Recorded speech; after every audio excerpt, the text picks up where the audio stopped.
Lesson 6 for January 30 to February 5, Playing God, and read by Dr. Percy Harrold. Sunday, January 31, Doom on the Nations. Our text this week is Isaiah chapter 13. Isaiah 13:1 has a heading that names Isaiah as the author. The burden against Babylon which Isaiah the son of Amoz saw. We're going to compare that with Isaiah 1 verse 1, the vision of Isaiah the son of Amoz, which he saw concerning Judah and Jerusalem in the days of Uzziah, Jotham, Ahaz and Hezekiah, kings of Judah. And Isaiah chapter 2 verse 1, the word that Isaiah the son of Amoz saw concerning Judah and Jerusalem. It seems also to begin a new section of his book. Chapters 13 through to 23 contain oracles of judgment against various nations. Let's take a look. Question: why do the prophecies against the nations begin with Babylon? Isaiah 10 verses 5 to 34, which we read recently, already had announced judgment against Assyria, which posed the greatest danger in Isaiah's day, while Isaiah 14, 24 to 27 briefly reiterates the Lord's plan to break Assyria. Chapters 13 to 23 deal mainly with other threats, Babylon being the most important. Let's look at Isaiah 14, beginning at verse 24. The Lord of hosts has sworn, saying, Surely as I have thought, so it shall come to pass, and as I have purposed, so it shall stand, that I will break the Assyrian in my land, and on my mountains tread him under foot. Then his yoke shall be removed from them, and his burden removed from their shoulders. This is the purpose that is purposed against the whole earth, and this is the hand that is stretched out over all the nations. For the Lord of hosts has purposed, and who will annul it? His hand is stretched out, and who will turn it back? Endowed with a rich and ancient cultural, religious and political legacy, Babylon later emerged as the superpower that conquered and exiled Judah. But from the human perspective of Isaiah's time, it would not have been readily apparent that Babylon would threaten God's people. During much of Isaiah's ministry, Assyria dominated Babylon. From 728 BC, when Tiglath-Pileser III took Babylon and was proclaimed king of Babylon under the throne name Pulu or Pul, as we read in 2 Kings 15:19 and 1 Chronicles 5:26, Assyrian kings retook Babylon several times.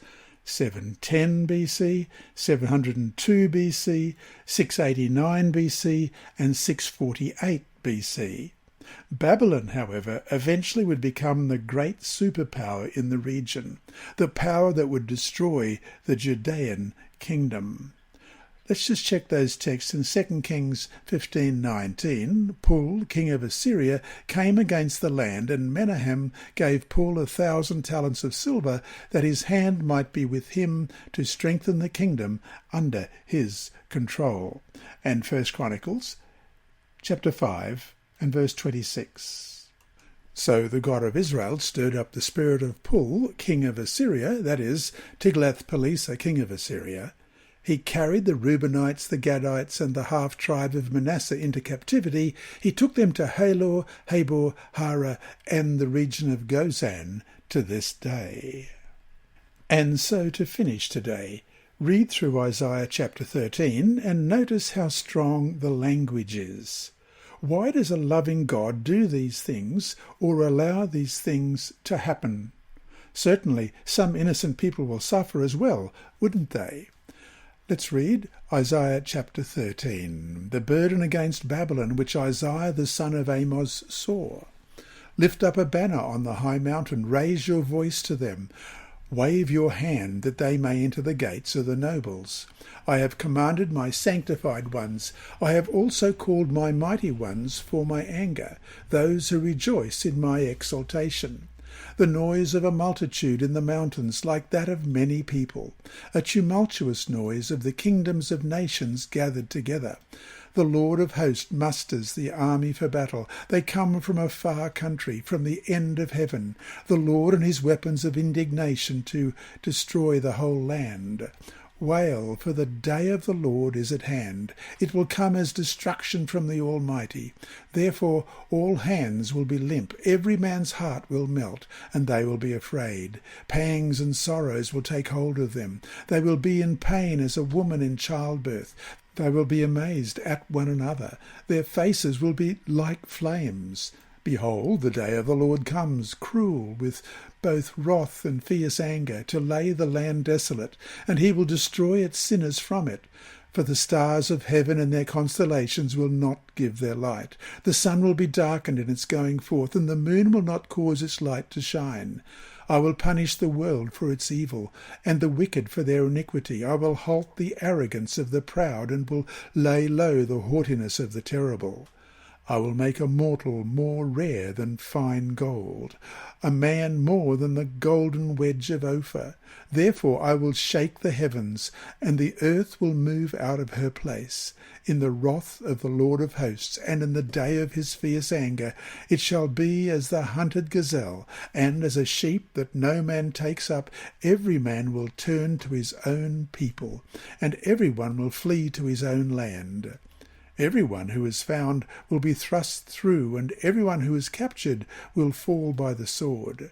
Their children also will be dashed to pieces before their eyes. Their houses will be plundered, and their wives ravished. Behold, I will stir up the Medes against them, who will not regard silver, and as for gold, they will not delight in it. Also their bows will dash the young men to pieces, and they will have no pity on the fruit of the womb. Their eye will not spare children, and Babylon, the glory of kingdoms, the beauty of the Chaldeans' pride, will be as when God overthrew Sodom and Gomorrah. It will never be inhabited, nor will it be settled from generation to generation, nor will the Arabians pitch tents there, nor will the shepherds make their sheepfolds there. But wild beasts of the desert will lie there, and their houses will be full of owls. Ostriches will dwell there, and wild goats will caper there. The hyenas will howl in their citadels, and jackals in their pleasant palaces.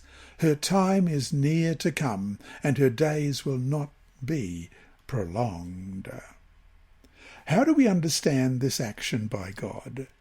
What should these texts and all the texts in the Bible that talk about God's anger and wrath against sin and evil tell us about the egregious nature of sin and evil? Isn't the mere fact that a God of love would respond this way enough evidence to show us just how bad sin is? We have to remember that this is Jesus speaking these warnings through Isaiah, the same Jesus who forgave, healed, pleaded with, and admonished sinners to repent. In your own mind, how have you come to understand this aspect of a loving God's character? Ask yourself this question as well. Could not this wrath actually stem from his love? If so, how so?